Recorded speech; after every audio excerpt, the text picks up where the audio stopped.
समुद्र भितरु मिलुथिला अद्भुत रहस्यमय जिनिस जहाँ देखि आज भी लोकंक होश उड़ी जाए। आम पृथ्वी रे 71 भाग जल एवं 29 भाग स्थल रही। यार अर्थ पृथ्वीर अधिकांश भाग जल रे परिपूर्ण होई रही। आउ जल भागरे अनेक रहस्य मध्य लुचि रही। ज्ञान कौशल उन्नत होइथिले मध्य आज जाए मनीष केवल 5% भागरे थिबा रहस्य को खोजी पारिछि। आज आम आपण को समुद्र मध्य मिलता किसी आश्चर्यकर जिनिस विषय कहबो। 300 वर्ष पूर्वे कोलंबिया समुद्र तटरे ब्रिटिश और स्पानिश जहाज मध्य खूब युद्ध होता। से समय ब्रिटिश सेना स्पेन को परास्त करथिला।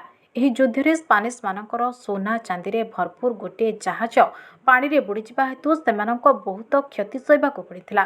काहेकि ना एही जहाज रे थिबा सोना चांदीर मूल्य पाखापाखि 1,20,000 कोटी टंका बोली कहा जाउथिला। 2015 रे कोलंबियार एक अनुसंधानकारी दल पानी रे बुड़ी जाइथिबा एही स्पानिश जहाज को खोजी पाइथिले। एक्सपर्ट को कहवा मुताबक यह दुनियार सबुठु मूल्यवान खजना जहाकु नै आज पर्यंत विवाद चली। कारण कोलंबिया सरकार यह खजना समुद्रर केउ स्थान रे अछि ताहा काहाकु जणांती नाही। आउ एक रहस्यमय जिनिस होउछि इजिप्टर आलेक्जांद्रिया सहर ठारू 6.5 किलोमीटर दूर रे 64टी बड़ जहाज सुना गहना रे भरपूर खजना एक लंबा स्टाच्यू भांगी जाइतिबा एक महल एवं किछि छोट छोट मूल्यवान पत्थर मिलिथिला। समुद्र भितरे अनेक किलोमीटर जाए एसबु जिनिस विस्तार होई रहिथिला।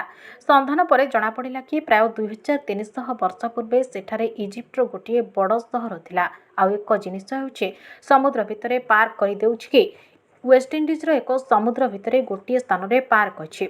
2006 समस्त दृष्टि आकर्षण करिथिबा एही पार्क पछरे जने ब्रिटिश कलाकार हाथ थिला। एही पार्क गढ़िबा पछरे एक बड़ कारण भी अछि। समुद्र भितरे छोट छोट पहाड़ फली थिले छोट माछ माने निजको सुरक्षित अनुभव करिथांती। पहाड़ नथिबा स्थान को सेमाने जिबाको भय करंती। छोट छोट माछ मानको सुरक्षा उद्देश्य रे एही पार्क को निर्माण करा जायतिला। एही पार्क रो निर्माण परे लक्ष लक्ष माछ सही स्थान को आसुछंती।